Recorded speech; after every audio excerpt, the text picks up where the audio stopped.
আর কয়েক মিনিট শুনবেন। তিনটা মসজিদে নিয়ত করে যাওয়া যায়। এক নম্বরে মসজিদে হারাম, এক নম্বরে কি ইন্না আউওয়ালা বাইতিন উদিআ লিন-নাসি লাল্লাযী বিবাক্কাতা মুবারাকা। সর্বপ্রথম যেই ঘরটা আল্লাহ তাআলা জমিনের মধ্যে স্থাপন করলেন ওই ঘরটা হলো মসজিদুল হারামের মাঝখানের কাবা ঘর। এই ঘরটা অবস্থিত যেই শহরের মধ্যে, শহরের নাম বাক্কা, এখনকার নাম মক্কা। সুবহানাল্লাহ পড়েন। মক্কার আগের নাম বাক্কা। কোরআনে বাক্কার কথা আছে। এবং হজ উমরা করতে গেলে দেখবেন যে অনেক হোটেল আছে, হোটেলের নাম ফুন্দুক বাক্কা। ফুন্দুক বাক্কা মানে বাক্কা হোটেল। মক্কার আগের নাম কি? বাক্কা।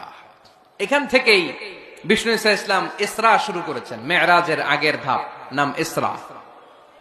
এই মসজিদে 1 রাকাত নামাজ পড়লে 1 লক্ষ রাকাতের সওয়াব দেয় কে? সুবহানাল্লাহ কইতে পারলেন না? পৃথিবীর আর কোন মসজিদে 1 রাকাত পড়লে 1 লক্ষ রাকাতের সওয়াব হয়? আপনাদের 201 গম্বুজে পড়লে, বাইতুল মুকাররম, পৃথিবীর কোন মসজিদে পড়লে হবে?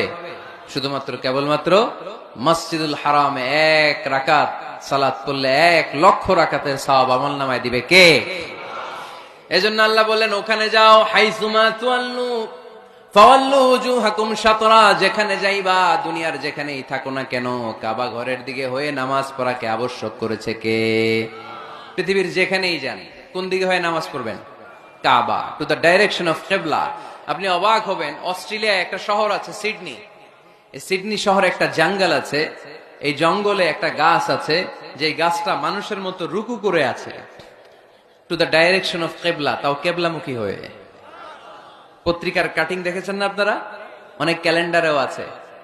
গাছ, ইউটিউবে দেখেছেন, গাছ রুকু করে আছে টু দ্য ডাইরেকশন অফ কিবলা, কিবলামুখী হয়ে মানুষের মতো। সুবহানাল্লাহ পড়েন। তাহলে এই মসজিদ এমন মসজিদ, এই মসজিদে 1 রাকাত সালাত পড়লে 1 লক্ষ রাকাতের সওয়াব হয়ে যায়। এই মসজিদ এমন মসজিদ, যেই মসজিদের মাঝখানে একটা ঘর আছে, ঘরটার নাম বাইতুল্লাহ। প্রতিনিয়ত এই ঘরের উপর 120টা রহমত নাজিল করে কে? 60টা রহমত নাজিল হয় যারা কাবা ঘরের চারদিকে তাওয়াফ করতে থাকে।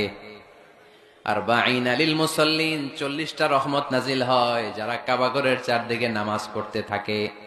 20 বাকি 20টা সওয়াব নাজিল হয় যারা শুধু কাবা ঘরের দিকে তাকিয়ে থাকে।